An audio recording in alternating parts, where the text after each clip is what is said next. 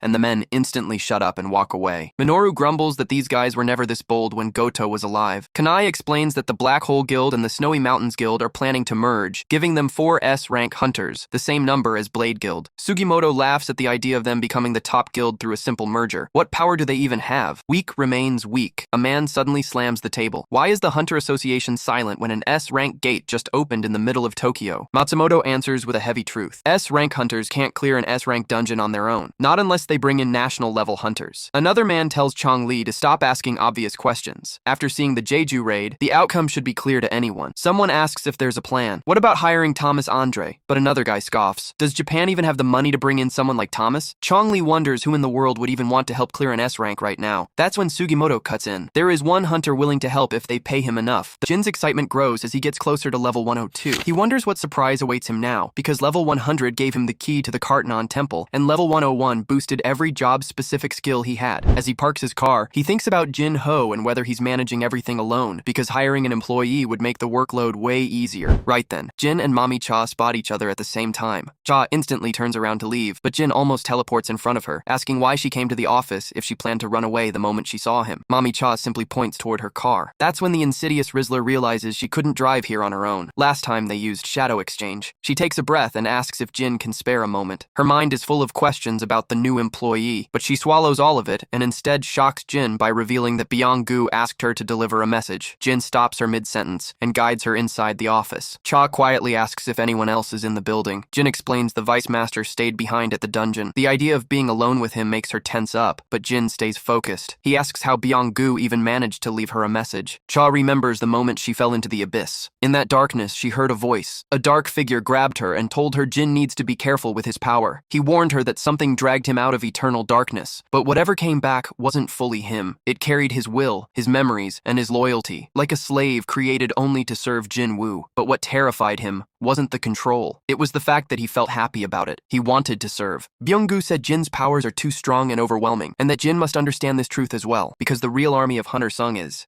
Jin is eating a sandwich while replaying Cha's message in his head. Maybe it's true, maybe it's not, but he doesn't care right now. I need to find the source of my power. That matters more than getting stronger. Jin Ho starts reminiscing about the old days when they used to run C-rank dungeons together, but Jin cuts him off and tells him to finish swallowing before talking. The Vice Master then asks why Jin doesn't just let his shadows work on their own since they can move freely now. Jin keeps it simple. The farther he is, the less experience points he gets. And honestly, there's no telling what those goobers would do without supervision. He also asks about Gina after the school dungeon break. Jin Ho says they told her to rest, and Jin placed his most trustworthy guard right beside her. That's when Jin remembers he unlocked share senses. He can literally see through his shadows now. The TV is playing. Beru is mashing buttons on the remote, mimicking whatever he hears. Jin spots Gina sleeping peacefully, while Beru keeps expanding his vocabulary. Your Majesty, Your Majesty, Your Majesty. Jin checks other places too. His mom shopping, Choi and Bayek arguing, a shower head, and Cha bathing. Jin jumps out instantly. Jin Ho asks if he just fell asleep. Embarrassed, Jin wonders if he should apologize apologize, or maybe ask Cha to lunch instead. Then Jinho mentions an S-rank gate that just appeared in Japan, less than 3 days until a break. Hunters are being gathered from across the world. Jinho asks if anyone contacted him. Jin says no, and honestly, he has bigger problems. He looks at the key in his hand. Only 27 hours left. What are you? Why can't you just tell me already? Meanwhile, over in Japan, Yuri Orlov, the strongest S-rank support hunter alive, introduces himself to the Draw Sword Guild. He says he read the reports, praises the evacuation, but asks if it's true Japan can only deploy 6 S-rank hunters. Sugimoto confirms. They need 1 S-rank stationed at each guild to manage the A-rank gates. Yuri wipes his chin. Pathetic. He slams his drink down. 3.6 billion yearly, 10 million daily. Pay me, and I'll hold that gate as long as you want. Sugimoto shouts at the astronomical price Yuri Orlov demands. 3.6 billion a year to save Japan. Yuri stands confidently, claiming he's asking far less than Thomas Andre would. Will you save your country or lose it to save money? Even if you begged on your knees, it still wouldn't be enough. Minoru glances at Kanai, asking if she understands Russian, and she shakes her head. The tone already feels insulting. Sugimoto presses if Yuri is really that capable. Yuri smirks. Of course he is. More valuable than 100 small fry standing behind him. Suddenly a barrier traps them both, immovable, and Yuri declares they won't move without his permission. Try to escape if you can. Sugimoto studies him, confirming his skills, but questions whether the government will ever approve such a huge budget. He wonders if trusting Yuri is their only choice, and asks to make a quick call. Meanwhile in Korea, Jinwoo laces up, telling his mom he'll be right back. She worries, but he reassures her he has an appointment. 1 minute on the temple key timer, he summons it, revealing the gate's location. At Jinna's school, association agents notice a gate appearing twice in the same spot. They're relieved no students are inside. A hooded figure approaches, stopped by an agent, only for the hood to drop. Hunter Sung, Jinwoo. How long has it been open? 3 days. He thought he'd uncovered the gate, not that it was already active. The gate is around C rank. Hunter's already inside for 2 hours. Jinwoo warns them to cancel the raid immediately. There's no time to explain. Inside the dungeon, the raid team is struggling with a massive door that won't open, not even with magic. Just as tension builds, Jin suddenly appears and warns them calmly that this place is a trap. The hunters are skeptical at first, until one of them recognizes him as S-rank hunter Sung Jinwoo. Jin explains that this dungeon is far more dangerous than they think, and tells them he will handle it alone, ordering them to go back. He tries to open the door, but the system informs him that a key is required. Without hesitation, Jin summons the key and unlocks the door, leaving the entire team stunned. Before Jin can enter, one hunter objects, claiming their guild purchased the right to raid the dungeon, and Jin has no authority to stop them. Jin doesn't argue. He simply says anyone who wants to enter is free to try. The same hunter steps forward, but the moment he enters, the system declares him an unauthorized intruder. A statue moves instantly and swings its sword. Jin pulls the man back just in time, saving his life by inches. Jin warns them that the room is filled with deadly traps and orders them to leave and report this as a double dungeon. Then he steps inside alone. The door slams shut, torches ignite, and the chamber is revealed, filled with aged, moss-covered statues. This is the place where it all started. The atmosphere feels familiar, yet different. Jin realizes the statues are not living beings or beasts. They are being controlled by something else. Only one source in the room is emitting magical energy. So it really was you. Jin turns toward the winged statue holding the scripture and demands answers. The statue smiles and welcomes him at last. Love arrives in Japan, walking through the airport like he owns the place. Reporters swarm him and ask if he's really planning to block the gate. Yuri answers without hesitation. That's what he does. That's what he's always done. With a confident grin, the barrier specialist explains the plan. He'll draw a massive magic circle around the gate and pour his mana into it. Once it's complete, nothing inside will be able to escape. Some porters question if a single hunter can really contain an S-rank gate alone and ask him to say something to the citizens who doubt him. Yuri admits that if it were just his magic, it would be impossible. But his ability allows the barrier to absorb mana from its surroundings, growing stronger the longer it stays active. He finishes by saying he'll save everyone in Japan, and all they need to do is remember who did it. Over in Korea, Go Gun-hee watches the broadcast with concern. He's not convinced Yuri can hold back an S-rank gate, knowing how catastrophic failure would be. He then asks Woo Jin-chul what Sung Jinwoo has been up to lately. The surveillance chief explains that Sung Jinwoo has been clearing gates non-stop. Since the areas overlap with major guild territories, they've been carefully managing things to avoid conflicts. The chairman finds it ironic that a single hunter is now competing with entire guilds. Jin-chul suddenly receives a call and asks to be excused. The chairman allows it, mentioning he has an appointment anyway. The call reports a second gate appearing in a schoolyard and confirms the discovery of a double dungeon. Meanwhile, inside that double dungeon, the winged statue spreads all 6 of its wings before Jin and crushes the stone tablet in its hand, calmly saying that he's finally arrived. Jin stares at the shattered scripture, questioning whether the statue was really allowed to destroy it like that. The statue explains that the rules written there did have meaning once, but they no longer matter. matter. Jin asks if the statue summoned him, and it confirms it did. When Jin asks if it's a monster, the statue tells him he's asking the wrong question. What matters isn't what the statue is, but what Sung Jinwoo himself is. This will be the final test. As the other statues begin to move, the statue promises that if Jin is still standing when it's over, he'll be told everything. That truth will be his reward. After the winged statue sends its knights forward to fight, Jin tries to summon his shadows, but with a snap, the statue tells him it won't work. The system immediately locks Jin in place. Skills restricted. Escape denied. The test will not end until it says so. Jin understands it instantly. Every hidden card he prepared is now useless, so if this is how it's going to be, he'll rely on his own strength. A knight lunges at him, and Jin notices his inventory still works. He catches the blade with his bare hand, tightens his grip, snaps the tip clean off, and sends it flying straight back through the statue's head. Even then, the puppet keeps moving, so Jin jumps onto its face and drives the broken blade deeper until it finally drops. Another statue swings its axe. Jin summons his daggers mid-air, slices the weapon in half, and crashes both blades straight into its skull. An archer fires from behind. Jin splits the arrow, and Bicycle kicks the fragments back, eliminating the statue. This is the moment he prepared for, the moment he lived for. The winged statue laughs, impressed that a human body made it this far, praising Jin for how much he's grown. And Jin can see everything now, every movement, every opening. They're powerful, but manageable. The praise doesn't last. The statue warns him it's still too early for the test to end. The ground begins to shake. Jin freezes as the massive seated statue finally stands, towering over everything with a grin spreading across its face as the winged statue speaks once more. It's time to worship God. A contract is slid across the table, one that gives up every essence stone on Jeju Island. Chairman Go pauses, immediately questioning the offer, and Matsumoto answers without hesitation. In exchange, they want Sung Jinwoo. The words are translated, and Gunhee lets out a quiet laugh, reminding him that Jinwoo isn't even part of the Hunters Association. Matsumoto admits he knows, but they can't reach him at all and only want a chance to negotiate. Chairman Go understands why the price is so high. Giving up that much money only makes sense when the hunter involved is Sung Jinwoo. Then the room shifts. Chairman suddenly speaks Japanese and asks for a private discussion, freezing Matsumoto on the spot. Gunhee explains calmly that his father once ran a business in Japan, then warns him to stop if this is just another scheme. When Matsumoto plays dumb, Chairman cuts deeper, bringing up the Blade Guild cutting ties with him. Chairman Go points out the obvious. The Blade Guild rejected association funding and accepted only government support. They used to answer directly to the Japanese Hunters Association. With Goto Ryuji, they could gather every S rank instantly. Go makes it clear that if the gate isn't handled properly, Matsumoto will take full responsibility. He places a recorder on the table. Goto may have had his own agenda, but he still represented Japan. The fall of the Blade Guild, the chaos between Japanese guilds, and the sacrifices caused by Matsumoto's plan will all trace back to him. Matsumoto asks about the device. Go tells him it was connected to Goto's receiver. Did you really think I wouldn't find out? This isn't the time to negotiate over mana crystals. If this information goes public, Japan will have to face the consequences of your schemes. Go crushes the recorder and smashes the table in one motion. He says he won't allow one man to drag a nation or all of Asia into collapse. And for that, Matsumoto should thank Sung Jinwoo because worse is still coming. Woo Jin-chul from the monitoring division arrives at the gate with 7 elite hunters. He already knows they won't be any help to Sung Jinwoo. They're only there in case something goes horribly wrong. As they get closer, Jin-chul suddenly stops. A wave of magic washes over him, cold, heavy, suffocating, a storm of power. He asks the others if they feel it too. He immediately asks if any major guilds are preparing for a raid nearby and learns the Hunters Guild is mobilizing, with 2 S-rank hunters involved. Jin-chul orders an emergency cooperation request and quietly wonders just who Sung Jinwoo really is. Inside the dungeon, the architect changes. His wings twist and reshape as Jinwoo looks completely fed up. The 6 extra limbs transform into hands. The architect smiles, then vanishes. In an instant, he's in front of Jinwoo, unleashing a triple punch powerful enough to lift him off the ground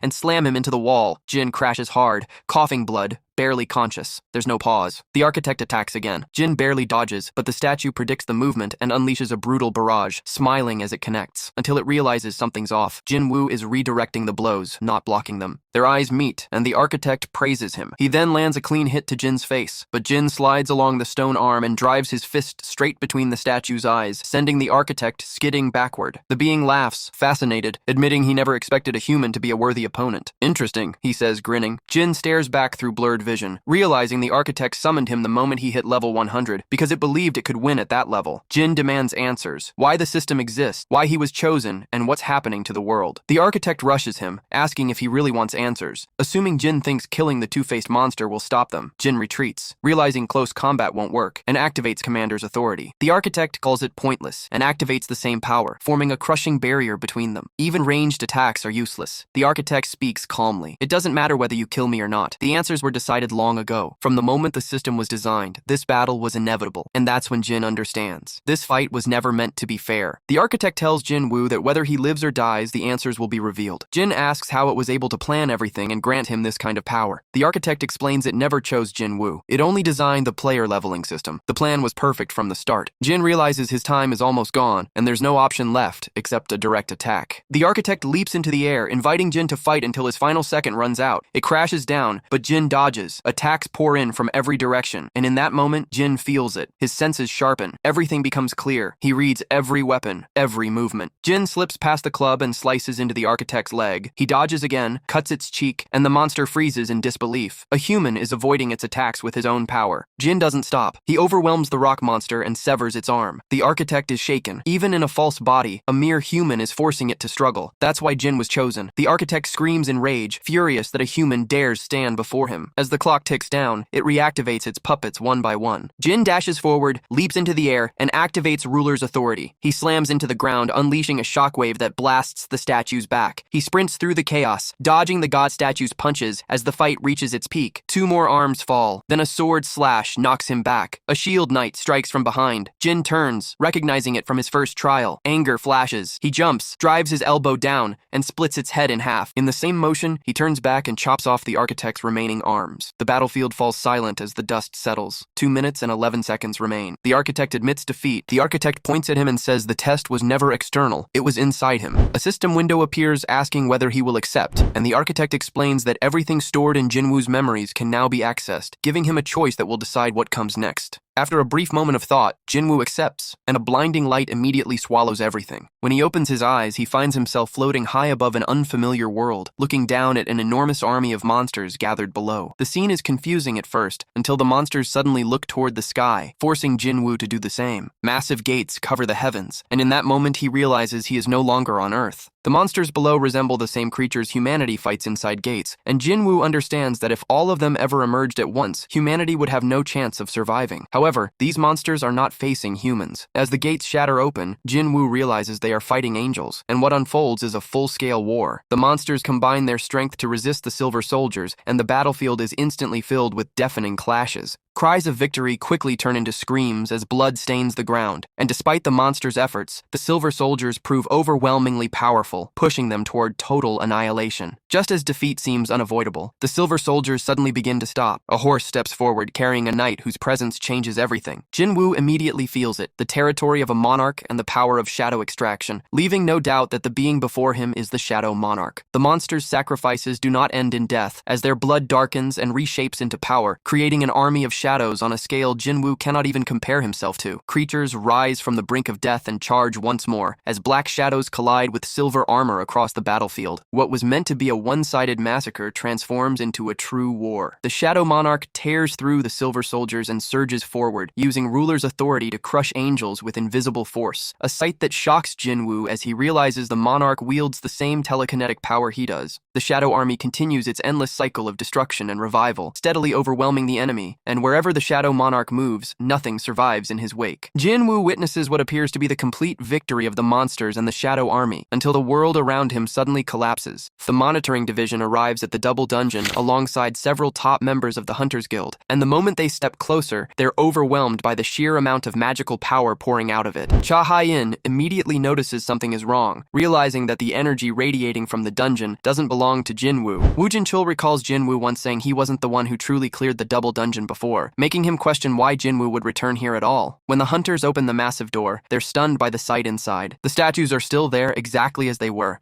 and Jin-chul can't hide his disbelief that they had been waiting all this time. That's when a voice echoes through the chamber as the architect speaks, calmly questioning why humans are here, and remarking that he doesn't remember inviting them, dismissing their presence as another external disturbance. The hunters freeze in shock, realizing a monster is speaking fluent human language. The architect quickly silences them, warning that they will interrupt the king's slumber, and when he refers to Sung Jinwoo, the guild members are left confused about what he truly means. Before they can even react, the architect calls them strong humans and declares they will make suitable offerings for the king.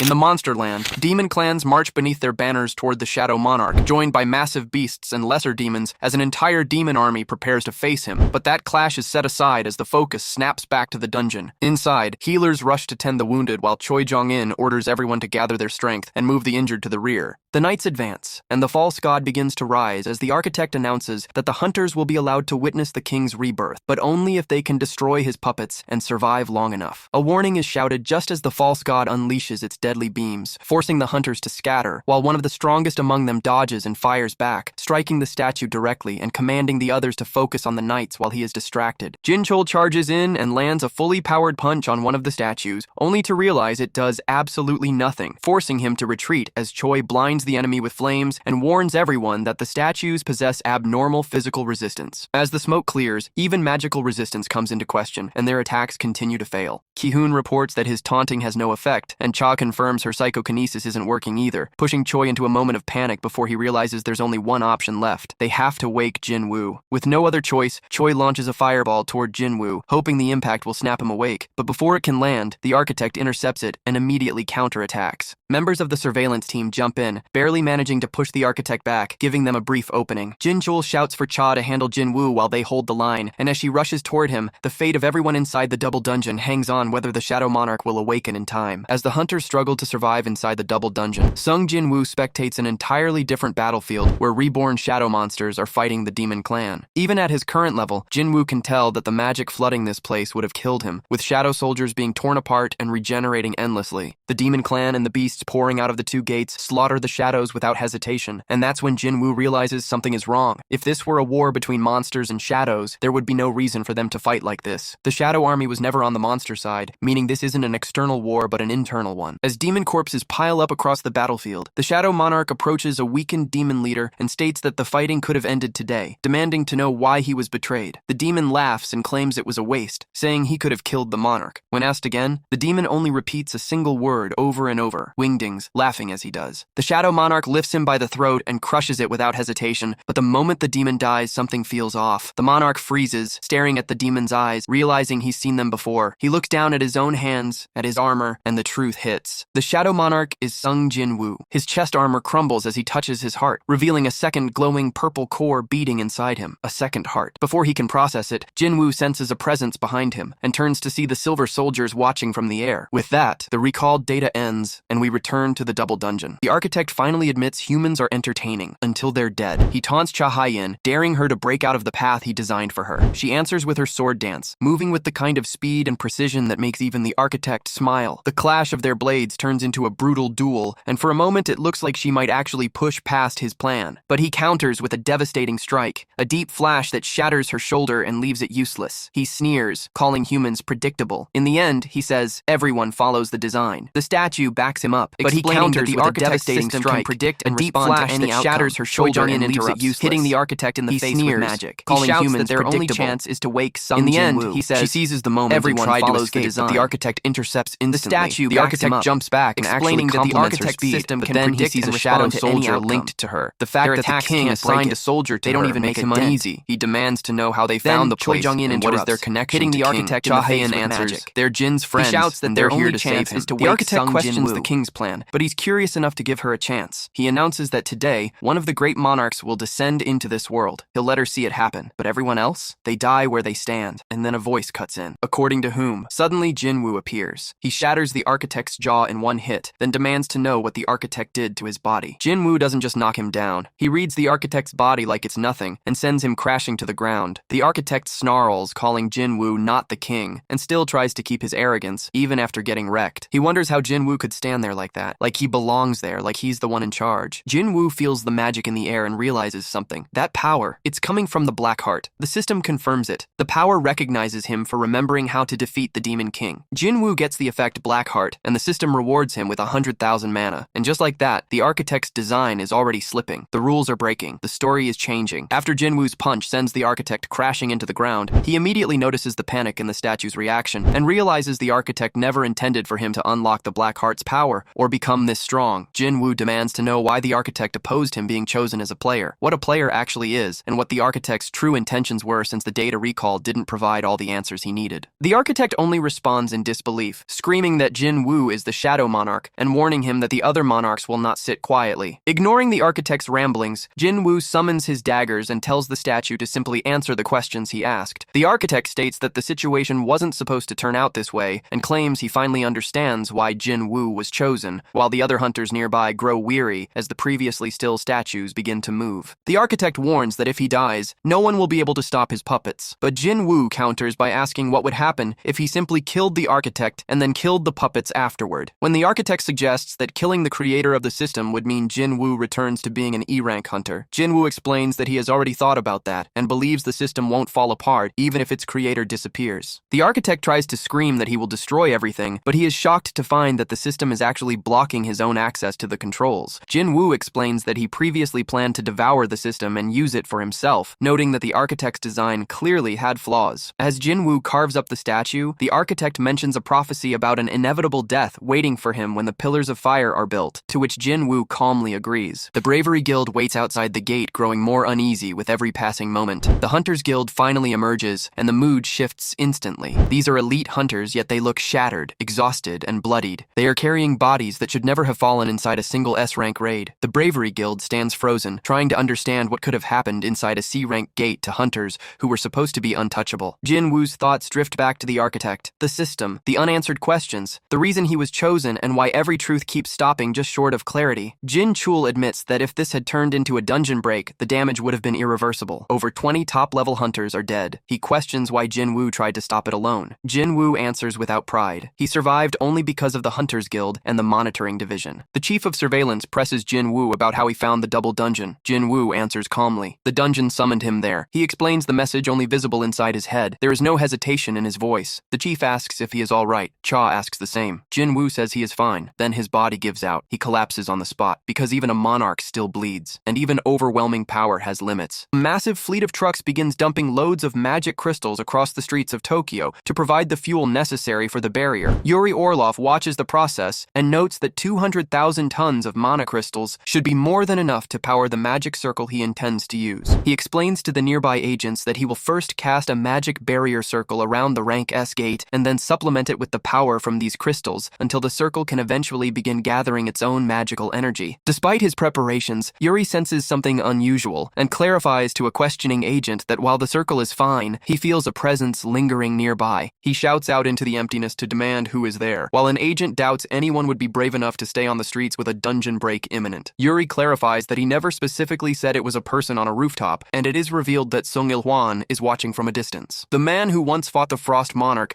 compliments Yuri's sharp senses and remarks that everything is finally beginning to flow according to a predetermined tragedy. Nearby, the Japanese military sits ready with their war machines, though the hunters present are skeptical of their utility. Kanai asks what the point of the military is when their weapons have no significant effect on monsters, leading Sugimoto to explain that if Yuri Orlov fails, the soldiers are there to provide stall time for the first line of hunters. They acknowledge that in this scenario, they are essentially cannon fodder, who will soon witness just how powerless humans truly are in the face of such a disaster. As Yuri approaches the gate, he tells the agents that if all goes well, he could potentially handle this rank S gate entirely on his own. He expresses a desire to be known as the man who cleared such a gate solo, though he is reminded that there is already another hunter more suitable for that title. Before the chaos begins, Yuri pops a bottle of alcohol to toast and take the edge off, dismissing an agent's concerns by promising to put on the best show they have ever seen. He asks how many S-rank hunters are on standby and expresses disappointment that there are only 15 present to witness his work. When he questions why the United States didn't send backup, the agent informs him that another S-rank gate has appeared in Maryland, with 2 more opening in England and India. Yuri reflects on how the world is suffering from a lack of qualified people, just as the massive red gate begins to crack open, signaling the start of the crisis while Sung Jinwoo remains recovering in a hospital bed, and realizes he has been unconscious for 3 full days. His immediate concern shifts toward the catastrophic S-rank gate that appeared in Japan. While he tries to process the mental fatigue and the lingering images of war in his mind, Jinho reveals the grim reality of what transpired during those 72 hours. The situation in Tokyo had spiraled out of control almost immediately, as the Japanese army and local hunters watched in horror while multiple giants began emerging from the gate. These creatures are typically found as final bosses in high-level A-rank dungeons, yet here they were appearing as common foot soldiers. The Russian hunter remained incredibly arrogant, relying entirely on the massive force field he had constructed by draining energy from an array of mana crystals. He laughed at the initial attacks, questioning how monsters found in a mere A-rank gate could ever hope to breach his specialized wizardry. This confidence was short-lived, as a massive hand reached out from the gate to push a smaller giant aside, revealing a titan of much greater scale. Before Yuri could even process his mistake, the massive entity unsheathed its sword and sliced the entire barrier clean in half, leaving the city completely defenseless. This single strike marked the beginning of the crisis in Japan. Jinho's father wakes up from a deep nap with a groan and asks how long he has been asleep, and the attendant answers that it has been 23 hours and 40 minutes, adding that they were ready to take him to the hospital after 24 hours just as he ordered, before informing him that there are two important matters to report. The first being that a patient has awakened from eternal slumber, and that patient is Jinwoo's mother. The chairman pauses and questions whether Jinwoo truly has the ability to cure an illness the world failed to solve, then asks about the second matter, and in response, the attendant opens the door and presents a young woman, allowing their conversation to begin as the scene abruptly shifts away. In Japan, Yuri Orlov screams as he falls straight into a giant's mouth and is swallowed in a single horrifying gulp, which triggers immediate chaos as tanks fire from the ground and helicopters unload artillery from above, shaking the battlefield while Sugimoto stands below and orders his team to attack. Kanai attempts to blind the giant, believing it will not be able to track them without its sight, but in a flash, the giant retaliates by swinging its blade with impossible speed, forcing the S-rank hunters to dodge as Kanai freezes in disbelief at how such a massive creature could move so fast. A helicopter circles above the destruction, while the broadcast continues from a burning Tokyo. Jinwoo watches the destruction in Japan on TV, the scenes flashing like a memory of Jeju, and he feels the urge to rush in and help, but a familiar voice stops him. He turns to see his little sister standing there, telling him not to go again, her expression heavy with unspoken worry. He asks what she means, and she looks down in silence, but Jinwoo shakes his head and tells her he's not going anywhere. He's been working too hard and needs a break. Later, sitting alone in a quiet park, Jinwoo summons Beru. The Shadow Monarch greets him with his usual formality, slipping from Your Majesty to Lord as he mounts the ant, scolding him lightly for watching dramas instead of keeping watch over Gina. He asks about his little sister, and Beru reports nothing unusual, though Jinwoo can't shake the feeling that she carries a subtle unease, remembering how she's never tried to stop him from leaving since that first raid 4 years ago. Walking down the sidewalk, Jinwoo's thoughts swirl around what he should do next, the weight of responsibility pressing on him. Just then, a vehicle pulls up beside him, and the arc continues, tension mounting as the next event begins to unfold.